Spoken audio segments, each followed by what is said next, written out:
Hey everyone, welcome to the Monster Sci-Fi Show. I am the host, the only host right now, the Monster. My friend Mr. Gene, unfortunately, is not with me on this podcast. Although, this morning I tried to see about at least getting together to have lunch or breakfast or something in between, because I saw that he had an opening in his schedule, and then unfortunately, he had to get into work, which sucked big time. So here I am. I'm doing the podcast as best as I can by myself, and hopefully you're not going to get bored with me talking. But just like the last podcast, it's not going to be very long. It's going to be hopefully around the exact same kind of 15-minute mark. So this week, we got a couple of big releases of information. One I'm going to talk about, and similar to how I ended the last podcast, which is a costume change. Wonder Woman is getting a brand new remake on her costume.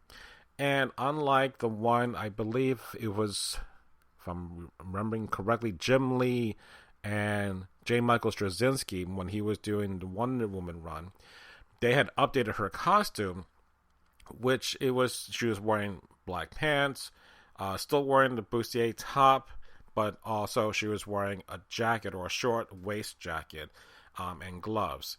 And it was okay. It wasn't spectacular, but it was a much more, I guess, radical difference from just the regular red, white, and blue costume we've always been familiar with. So for this one, we do get a nice, I guess more like a warrior suit kind of style that I think is really kind of fitting. And in fact, I think it's a little more appropriate because it's not really, what's the right word?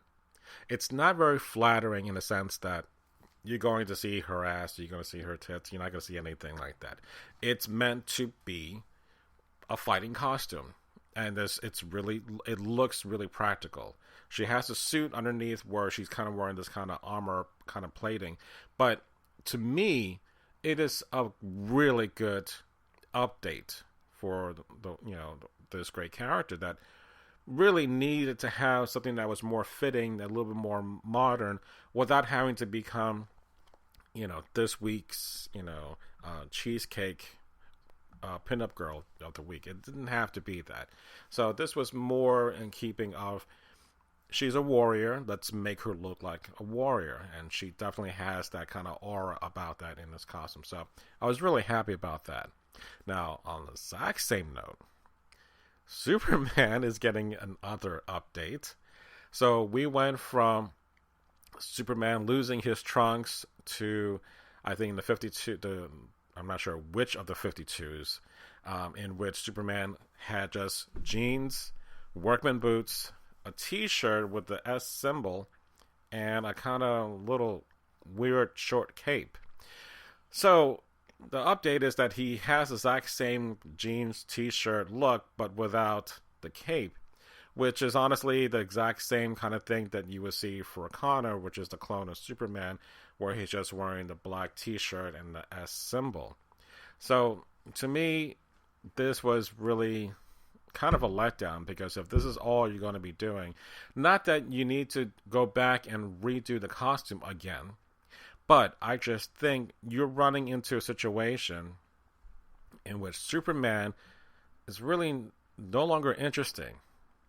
You really can't just keep on changing the coat of paint and thinking, oh, this is brand new. Kind of like how Superman has a new power, which is, I forgot the term, but some kind of flare, light flare, something that he becomes, Mr.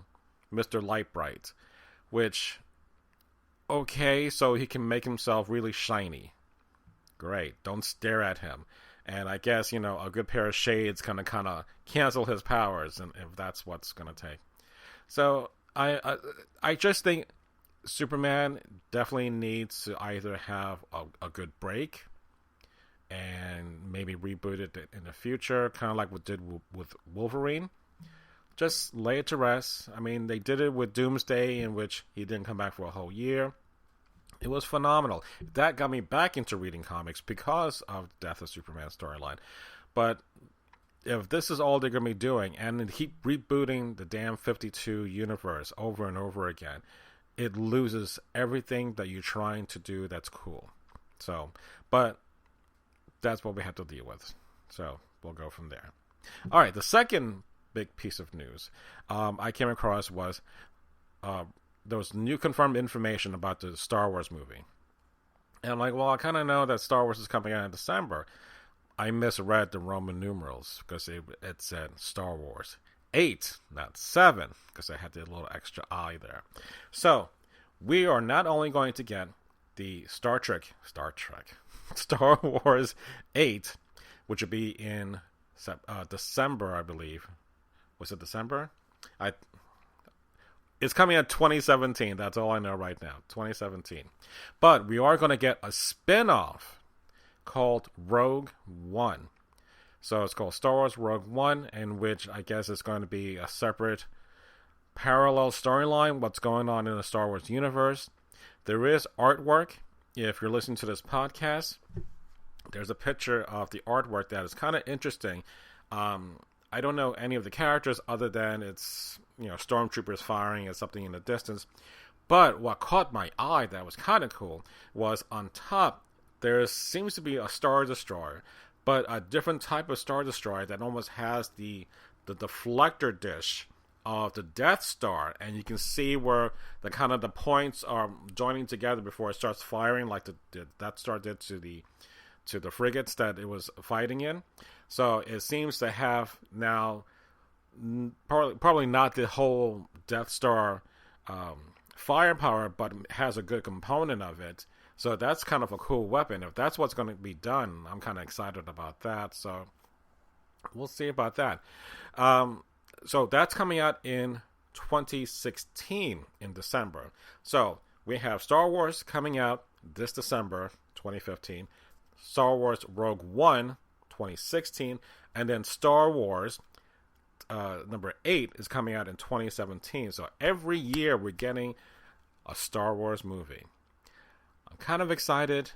I'm also kind of worried because unlike Star Trek, when the TV series came out, the movies came out, going back to the next generation, it seems to be a little bit more, I guess, spread out.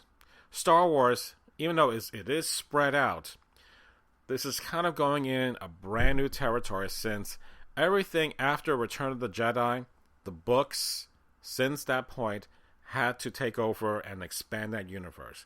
But because now the movies are owned by Disney, we're not going to get that same universe. So this is going to be whatever it is they want to do, that's what's going to be. So pretty much the Zahn books are, I think, pretty much done. I don't think they will ever refer to anyone.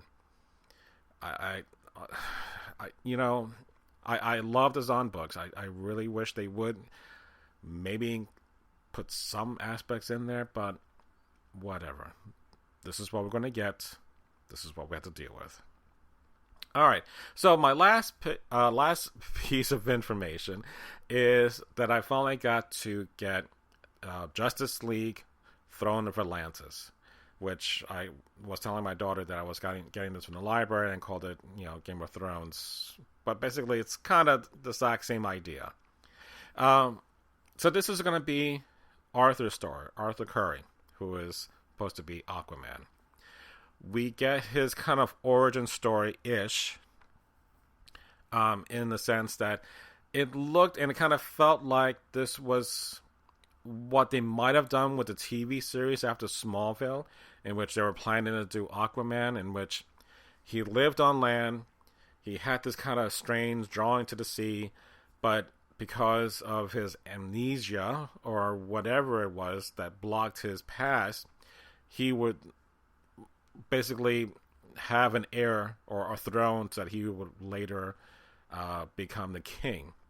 So in here, we actually see the storyline in which his dad, I guess, saw this mermaid and they had sex, and I guess if you want to put a pun on there, they made little tartar sauce in the sand or whatever. She gets pregnant with this half-breed. She goes off because she's promised to another man, and she can't keep an eye on her kid. So dad's around in the picture to take care of him. So we see Arthur kind of distraught because now his dad just passed away, and he's by himself. And the Justice League itself, I think from the events of Justice League War, which I thought was not one of the best straight-to-DVD series to date, kind of picks up from that point on because Wonder Woman is still in her old costume, which is fine. They did make an improvement. She's not that weird. I don't know. I didn't like that Wonder Woman that I saw in War. Here, she has a better relationship with Superman, and two of them are kind of like, interesting because they're finding, solace in each other. But for the most part, we're seeing all these, grumblings about Justice League not really being there. And of course, over the course of the story later on, they kind of like, well, we need to do this. But really, the weak part of all this, because if they're all being drawn in because of what's happening with Atlantis, Orm, which is Curry's half-brother, had killed their mother, their queen, so he can go ahead and do this attack on the surface dwellers, which in the opening we see a submarine that is attacked, the missiles are taken, and Black Manta is part of that situation, and basically commit an attack against Atlantis, but using like a submarine from the surface. So basically this is like 9/11 but on an inside job, because 9/11 is not an inside job, right? Okay, so we get that Orm is now in charge. He sets out to war, and he creates this huge tidal wave a la The Abyss, the last 20 minutes of The Abyss, just standing out there, and he has his grand army, and I'm like, whoa, why are you coming out of the water if you're just going to fight hand to hand? Just use the damn water and just like wipe everyone away or drown them, and you don't really have to do a hell of a lot of fighting. So that was kind of already a big strike against them. 2, Black Manta is kind of coaxing Orm to do certain things, but honestly, I have no idea in the context of this story what's his backstory, since he has this gear that allows him to breathe on the water, where everyone else doesn't have that problem. So it's kind of like the elephant in the room that no one's addressing. Well, you put him there for a reason, and it never gets explained. Now, I will say this. I love Batman Brave and the Bold TV series, and if you've ever watched it, it's really campy, and Aquaman is outrageous! And that's what I love. If you're going to make him that campy, make him super campy. Here, he's interesting to look at. It's not a new story, but honestly, there's nothing interesting that he does. Yes, he develops the fact that he can now talk to, sea life, and he can ask them to help out. But honestly, Mira, who I think has the better and cooler power, is that she can form these kind of like water cyclones and spears and knives, and that she can really hurt enemies with it. Like, that's really cool. But honestly, Aquaman doesn't really have much other than this telepathy. So, okay, that's what he does. He gets to talk to fish. And there's been numerous versions of Aquaman in which literally he's like a fish out of water. I think the Quiver book, Arthur is not really kind of, I want to say human, but he's not aware of our human practices. So he's really like a fish out of water. Or we see him in early versions where he has the beard, or he has the water hand, or the hook hand. There's been this really struggle to make Aquaman really cool. And I don't understand why, if the world is populated by water, and we have this vastness that's unknown, it should be as cool as a character to kind of put that together. So either you make him a badass like Namor on Marvel's side, in which he is completely distrustful of all humans and becomes kind of like an anti-hero in the end. I don't get that from this version of Arthur.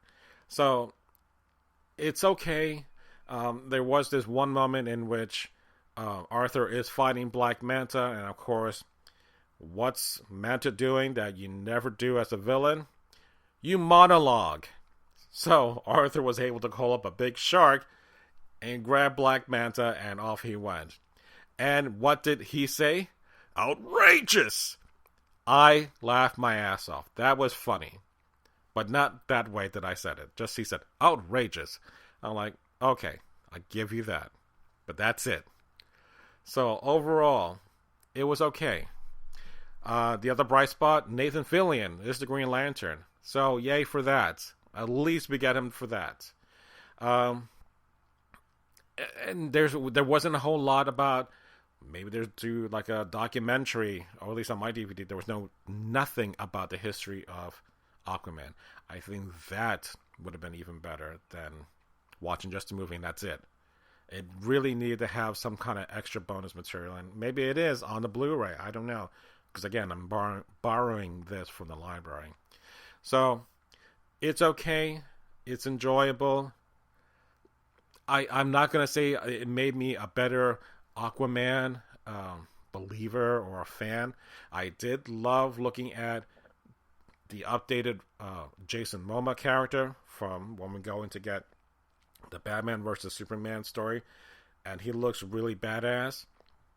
We'll see how this gets played out, because honestly, to me, the logistics is that, okay, if these people are underwater and they have supposedly gills, they're going to have to kind of explain that, or how is it that they're able to be human? Because I would think if they're a water-based culture, that they should be able to do a lot more things with water, and not just that they're humans that were brought down and now live in the water. Next thing you know, he's going to have a freaking pineapple under the sea, and that's where Arthur lives, you know? I don't want to do that. There's so much you can do with this character, and I don't think anyone has actually gotten to that place that makes Aquaman really cool. That's your favorite character. He's a joke. And I'm glad that, I forget which story, they do bring that up, that he's not well respected. So, alright, well, on that note, not that that's a timer, but that's a phone call.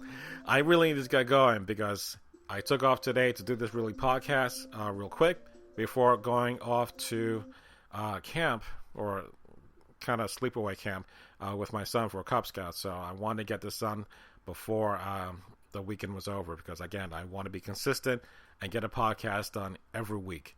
So thank you very much for listening to me for this week. And again, if you have any questions, please email me at themonsterscifishow@gmail.com. Find me on Twitter, MonsterSyFyShow. So that's a Monster Sci-Fi Show spelled a Scifi way. Or find me on Facebook. Find my page. The Monster Sci-Fi Show is also there. So I'm everywhere. All you got to do is come and find me. If you listen to this podcast, you're halfway there. So again, if you're interested, let me know. If you want to join me on a podcast in the future, I'm open to that. All right, so hoping that you have a great week, and I'll talk to you again next week. I promise. Good night, folks.